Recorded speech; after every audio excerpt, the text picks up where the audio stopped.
Hello everyone, welcome back to the channel.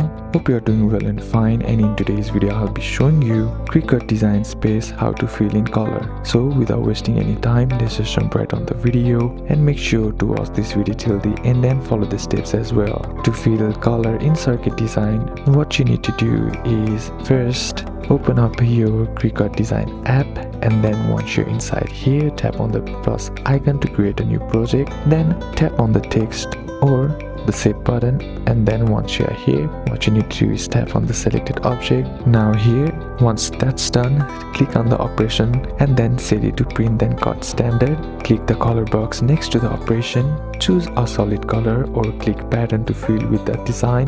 Click fatten on the bottom right if you have multiple layers to turn them into a single printable design. When you click make it, Cricut will print the design first and then cut around the shape. So these are a couple of steps that you can apply, and that's it for today's video guys. Hope this video was useful to you. Leave a like if it did, comment down below what the next video should be on, consider subbing to the channel. Thank you for watching. Bye bye.